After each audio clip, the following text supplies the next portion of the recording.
Oke, selamat datang di Klub Matematika, tempat belajar yang mudah dan menyenangkan.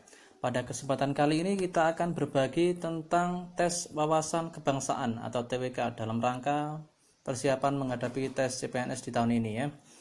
Untuk soal yang pertama, sidang pertama BPUPKI dilaksanakan tanggal ... Ya, di sini perlu kita sampaikan bahwasanya pada sidang pertama BPUPKI ini pelaksanaannya adalah mulai tanggal 29 Mei sampai dengan tanggal 1 Juni 1945. Sehingga jawaban dari pertanyaan soal nomor 1 adalah yang D. Oke, seperti itu ya. Selanjutnya untuk soal yang nomor 2. Dalam kerangka uraian pidato oleh Muhammad Yamin mengemukakan 5 dasar negara kecuali. Di sini perlu kita sampaikan bahwasanya yang mengemukakan dasar negara di sini ada 3 orang ya. Yang pertama adalah salah satunya adalah Muhammad Yamin, kemudian Supomo dan Insinyur Soekarno. Di sini untuk soal nomor 2 pertanyaannya adalah rumusan dari Muhammad Yamin. Kita sampaikan di sini ada 5 rumusan. Yang pertama itu pri kebangsaan. Yang kedua adalah pri kemanusiaan. Yang ketiga itu adalah pri ketuhanan. Yang keempat pri kerakyatan. Dan yang kelima pri kesejahteraan rakyat. Jadi di antara pilihan jawaban A sampai E yang bukan merupakan usulan dari Muhammad Yamin adalah yang E, yaitu pri keadilan. Seperti itu ya. Selanjutnya kita memasuki soal yang ketiga. Muhammad Yamin menyampaikan dasar negara pada sidang BPUPKI pada tanggal ... Di sini sudah jelas di soal nomor 2 tadi ada 5 usulan dari Muhammad Yamin. Kemudian di soal nomor 3 ini ditanya adalah tanggal berapa Muhammad Yamin itu menyampaikan usulan dasar negaranya. Di sini Muhammad Yamin menyampaikan dasar negara pada sidang BPUPKI itu tanggal 29 Mei 1945. Jadi jawaban yang benar adalah yang B. Seperti itu ya. Selanjutnya kita akan memasuki soal yang keempat. Di bawah ini adalah 3 tokoh yang mengusulkan konsep dasar negara pada sidang BPUPKI. Di antaranya adalah ... Oke. Ada 3 tokoh yang menyampaikan usulan tentang dasar negara pada sidang BPUPKI yang pertama.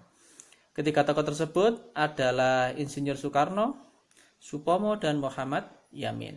Jadi untuk jawaban yang tepat untuk soal nomor yang keempat ini adalah yang C. Soekarno, Supomo, dan Muhammad Yamin. Seperti itu ya.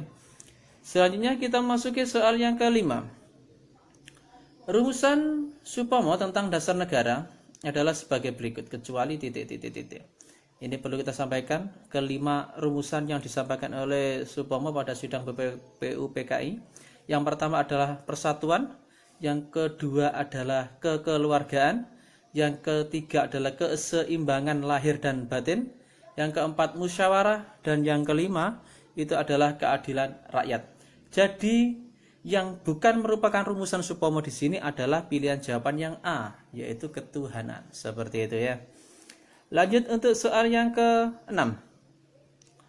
Rumusan Ekasila yang disampaikan oleh Insinyur Soekarno pada sidang BPUPKI adalah ... Ya. Di sini Insinyur Soekarno menyampaikan Ekasila, kemudian Trisila dan Pancasila ya.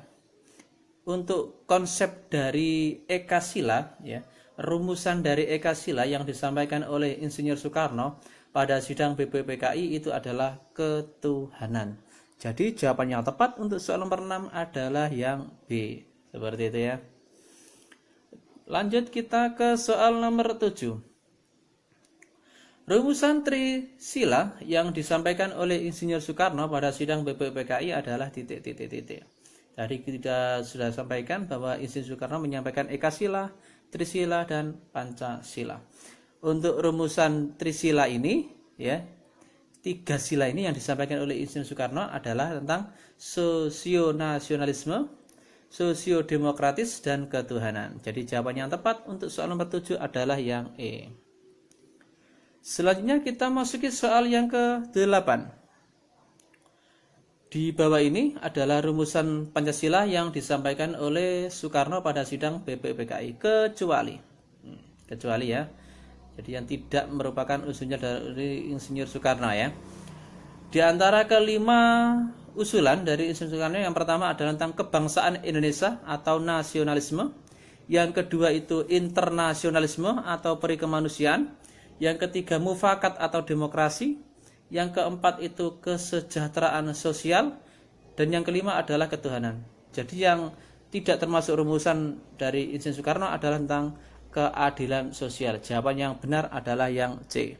Seperti itu ya. Lanjut kita memasuki soal ke-9. Panitia 9 dibentuk oleh BPUPKI pada tanggal ...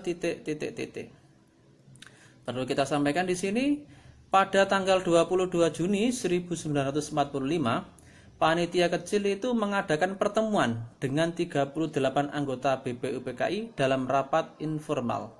Rapat tersebut membentuk sebuah panitia kecil yang dikenal dengan panitia 9. Jadi, panitia 9 ini dibentuk pada tanggal 22 Juni 1945. Jawaban yang tepat adalah yang D. Lanjut kita masuki soal yang ke-10. Presiden Soekarno mengeluarkan dekret presiden pada tanggal ... Ya. Di sini Presiden Soekarno itu mengeluarkan dekret presiden pada tanggal 5 Juli 1959.